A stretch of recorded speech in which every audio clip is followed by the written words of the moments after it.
est sans doute le meilleur moment pour randonner en montagne, saison où elle révèle toute sa magie. Au cœur de ce spectacle naturel, le vallon du Clou et le village classé du Menal incarnent parfaitement cette beauté éphémère. Bienvenue sur Topo Rando pour ce 93e itinéraire.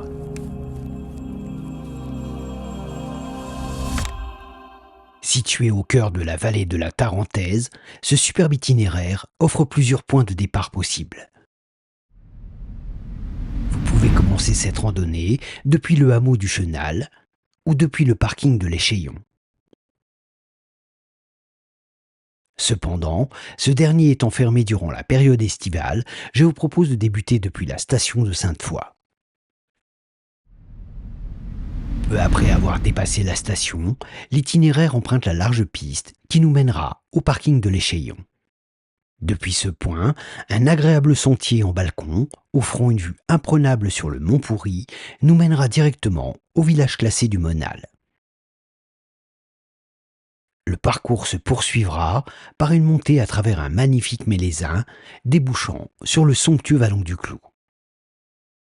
Pour clore cette randonnée, une ultime ascension nous permettra de rejoindre le paisible lac éponyme. On débute donc cet itinéraire sur une large piste qui mène au parking principal.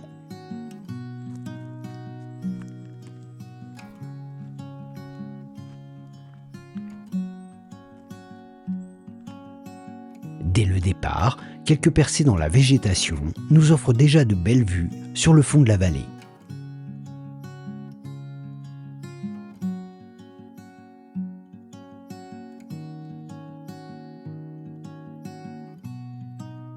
Et déjà sur le parc national de la Vanoise.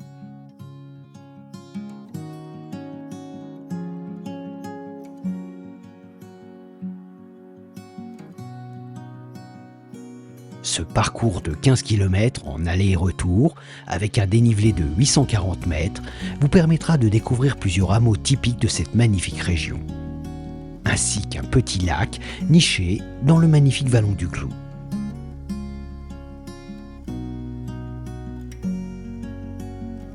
Après un premier virage, nous quittons la large piste pour emprunter un sentier plus étroit qui nous fera rapidement prendre de la hauteur.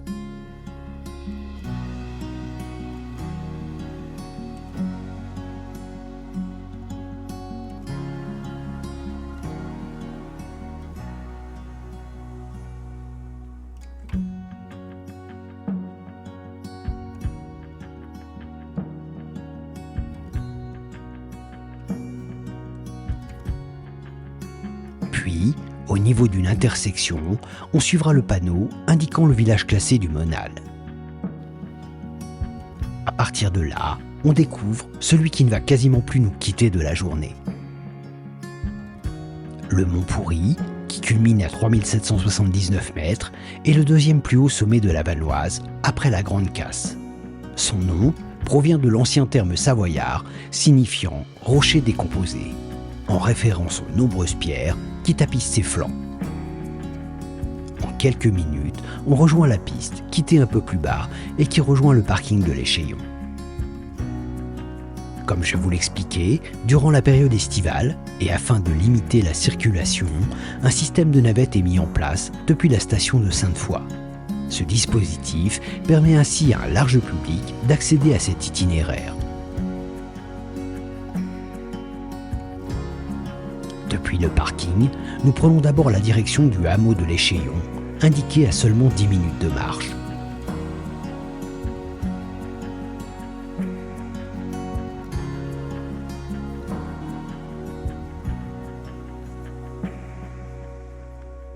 Pendant un peu plus de 2 km, le sentier va s'étirer sur une large piste, quasiment plate, en balcon au-dessus de la vallée, offrant une vue imprenable sur le majestueux Mont Pourri et les glaciers de la Gura.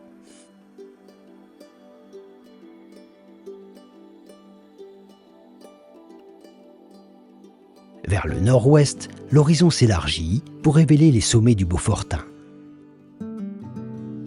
dont le point culminant du massif se dresse fièrement. le spectacle qui s'offre à nous est déjà époustouflant, d'autant plus magnifié par le contraste saisissant des couleurs d'automne qui ont envahi les pentes boisées de ce charmant vallon. Vers le sud-est, c'est le premier des hameaux que nous allons bientôt rejoindre qui se dévoile.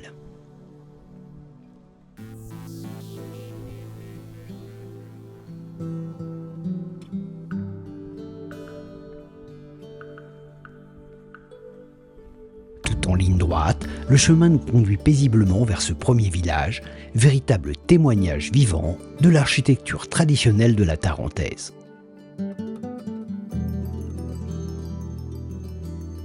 Ces chalets en pierre de montagne, au toit en tôle ou en lauze, s'intègrent harmonieusement dans le paysage naturel environnant.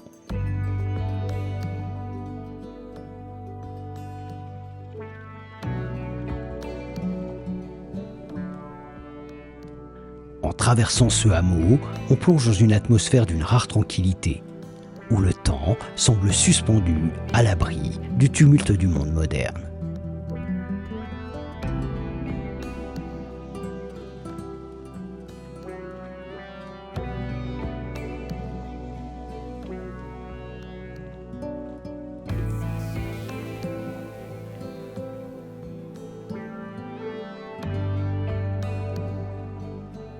Et ce n'est que le début, car le vallon classé qui va s'étendre devant nous réserve encore bien des merveilles à découvrir.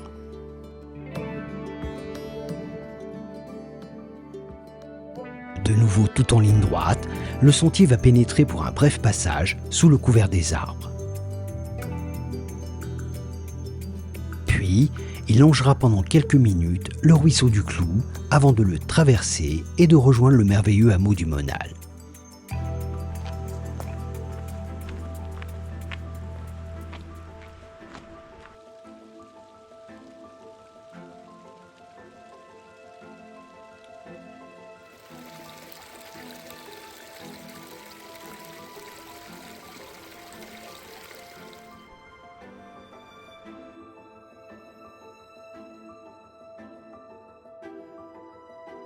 Ce ruisseau, qui va plus bas former la jolie cascade de la Raie, descend du vallon que nous explorerons un peu plus tard.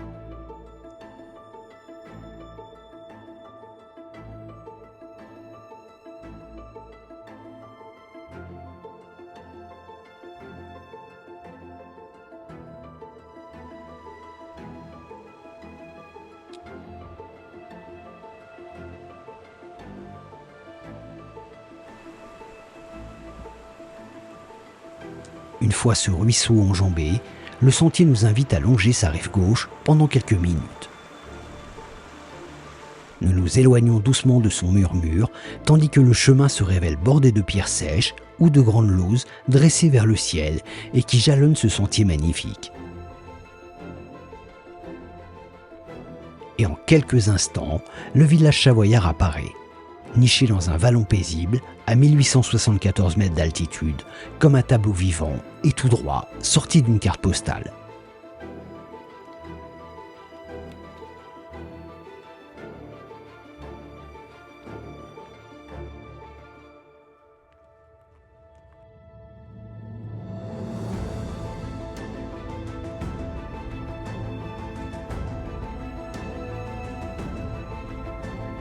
Ce hameau, face au glacier du Mont Pourri, est un véritable enchantement pour les yeux.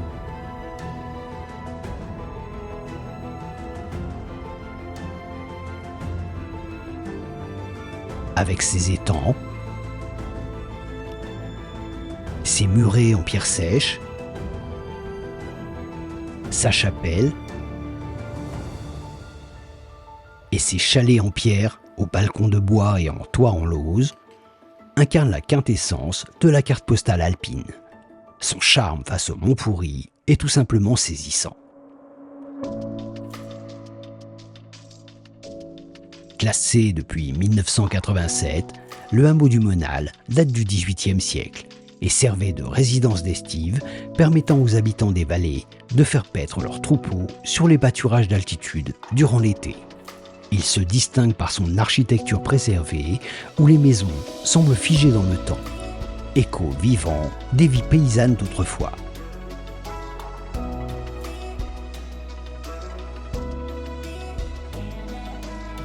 Les murs, en quartziste et schiste, les toits en lauze, les charpentes en mélèze et les façades crépies à la chaux forment l'architecture typique de ce hameau pittoresque.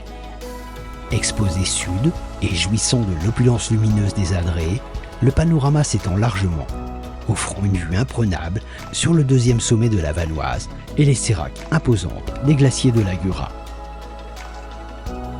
En automne, ce village prend une allure encore plus féerique. Les mélèzes, qui se teintent de couleurs dorées, renforcent l'attrait de ce site exceptionnel.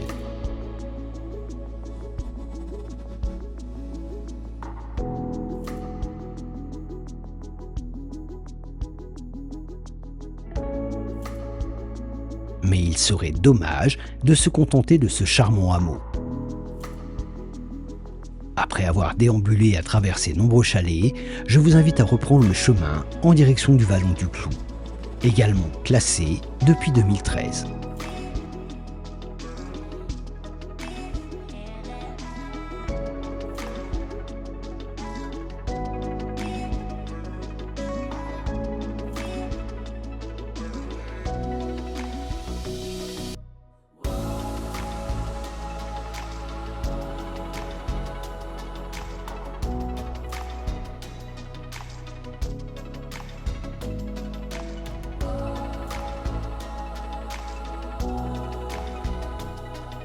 Juste après la dernière habitation, on emprunte donc un discret sentier quittant la piste pour la gauche.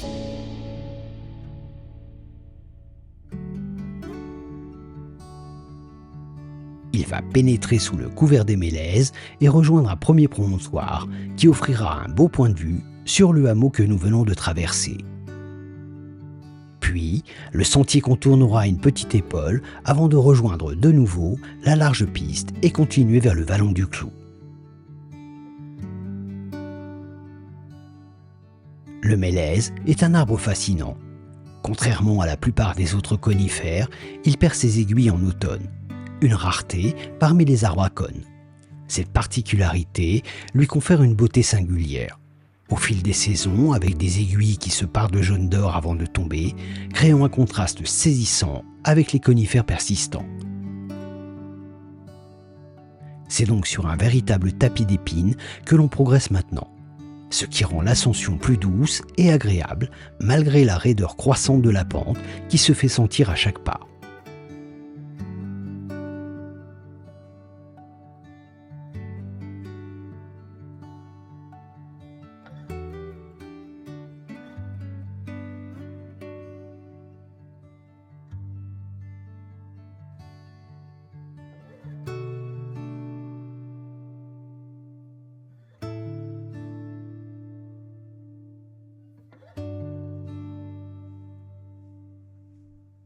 Après quelques lacets plus ardus, on débouche sur une petite clairière qui permet de rejoindre plus directement la piste qui passe juste au-dessus.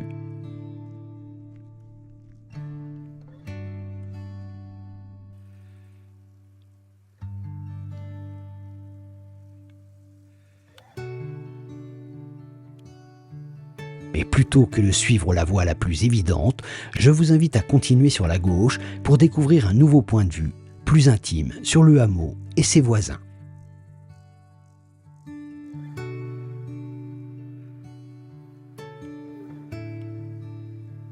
Il est possible d'aborder le Monal sous un autre angle, en partant du chenal et en traversant les hameaux voisins, chacun offrant sa propre perspective sur cette vallée préservée.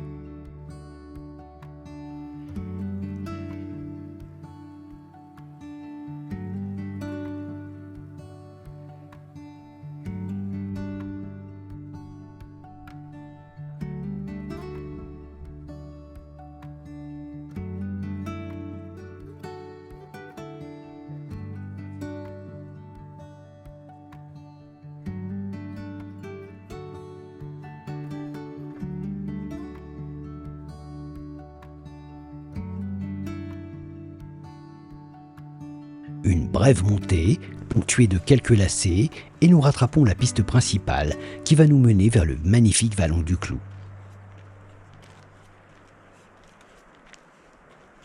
L'approche vers ce vallon se déroule comme une lente mise en condition. comme si l'on devait se préparer à découvrir un secret bien gardé. À chaque pas, le paysage se déploie doucement, dévoilant ses formes et ses couleurs dans une parfaite harmonie. Le silence ici est presque palpable, comme si la nature elle-même retenait son souffle avant de nous offrir toute sa beauté. Juste après avoir passé la stèle dédiée à l'ancienne chapelle Saint-Jacques et au détour d'un virage, on en prend d'un seul coup plein les yeux. L'endroit est tout simplement somptueux. Les doux tapis de la plaine émaillés de petites maisons en pierre et en lauze se dévoilent peu à peu. En toile de fond, une longue crête se dresse, entaillée de nombreux cols et pics enneigés, culminant à plus de 3000 mètres. Tous les sommets portent ici le nom de pointe, et les plus hauts marquent la frontière avec la vallée d'Aoste en Italie.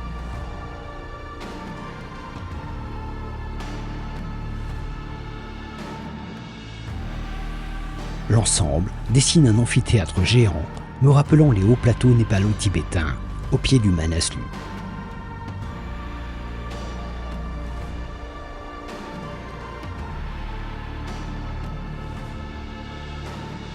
Pour ceux qui souhaitent prolonger l'aventure, plusieurs options s'offrent à vous. Le col du Rocher Blanc, le lac Noir, le lac Blanc et plus proche, le lac du Clou. C'est ce dernier que nous allons rejoindre en prenant vers le nord, où l'on aperçoit déjà les ruines du Clou, ainsi que la retenue hydroélectrique qui coupe le ruisseau que nous allons bientôt enjamber. Ce petit barrage sert à collecter l'eau pour alimenter et réguler le barrage de Tignes. En 1979, une grave menace pesait sur ce vallon. EDF projetait la construction d'un barrage. Heureusement, les protestations et les résultats de l'enquête publique ont mis fin à ce projet, préservant ainsi ce trésor naturel pour notre plus grand bonheur. L'entaille dans le Mélézin, depuis le Monal et jusqu'aux vestiges de la chapelle Saint-Jacques, créée pour la piste d'accès, a laissé une véritable cicatrice dans ce paysage.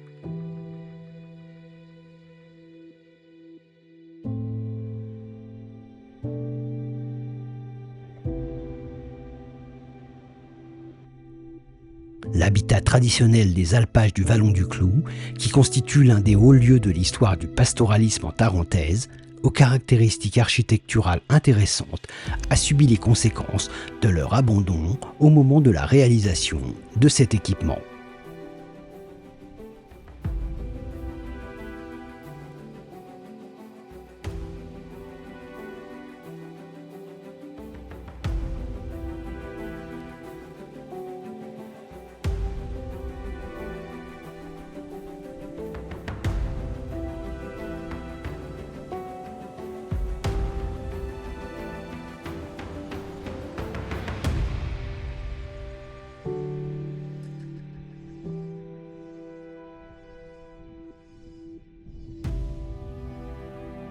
Façonné par les grandes glaciations, le Vallon du Clou est perché à près de 2200 mètres d'altitude.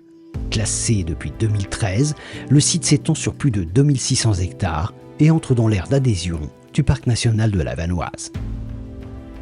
Il ne reste environ que 170 mètres d'ascension avant de rejoindre notre dernière destination. On se dirige donc vers le nord en empruntant le sentier qui va prendre de la hauteur et demander un bel effort.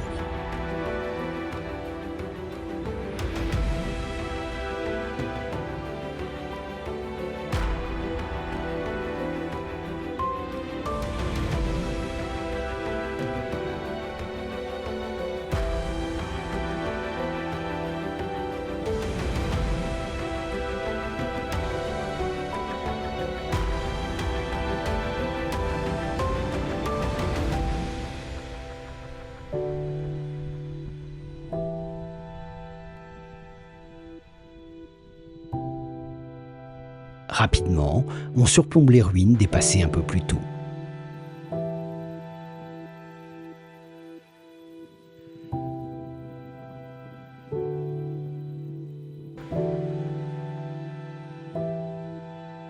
On aperçoit également les nombreux chalets qui parsèment ces vastes plaines, témoins d'un passé montagnard.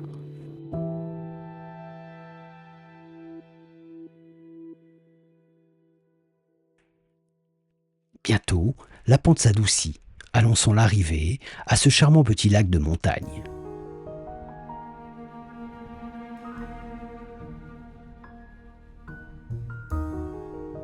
Niché au pied de sommets sans nom, ce havre de paix arbore en été des couleurs magnifiques où les glaciers et les sommets alentours se reflètent à merveille. Mais à l'heure où je tourne ces images, le soleil n'est plus dans le bon angle pour vous offrir ce spectacle.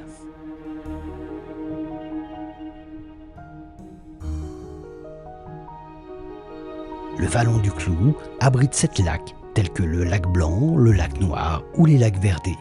Ces lacs de montagne, à des stades d'évolution distincts, illustrent l'évolution naturelle des plans d'eau et les effets du réchauffement climatique. Certains, nichés au cœur des pâturages, sont de véritables réservoirs pour la pêche en haute montagne. Quant au lac du Clou, surnommé lac Pelouse, il finira malheureusement par se transformer en tourbière.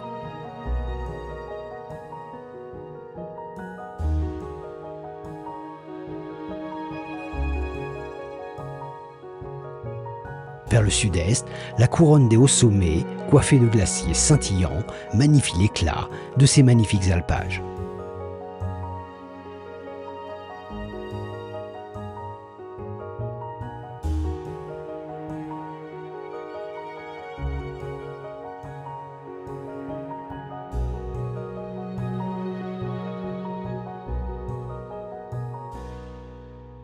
En prenant un peu de hauteur, on aperçoit les remontées mécaniques de Sainte-Foy-Tarentaise.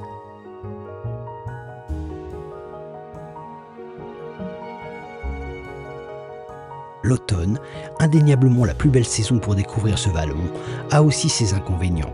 Le soleil se cache plus tôt et la température chute brusquement, incitant à reprendre rapidement le chemin en sens inverse. Pour résumer, il vous faudra environ 4h30 pour parcourir les 14 km en aller et retour.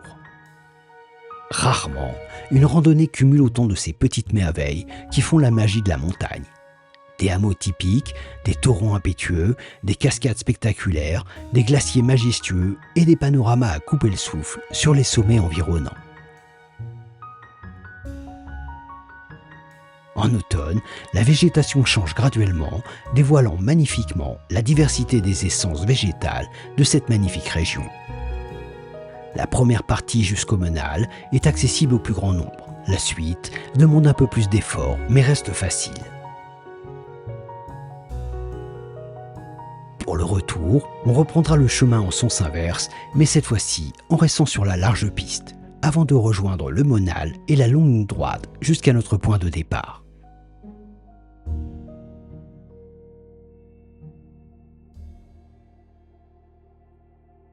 C'est ici que se conclut cette vidéo. J'espère avoir suscité en vous le désir d'explorer ces sentiers. Respectez bien ces sites classés. N'hésitez pas à partager, à me laisser un message, à vous abonner et pour ne rien manquer du prochain épisode, pensez à activer la petite cloche. Merci d'avoir regardé et je vous dis à très bientôt pour de nouvelles aventures sur Topo Rando.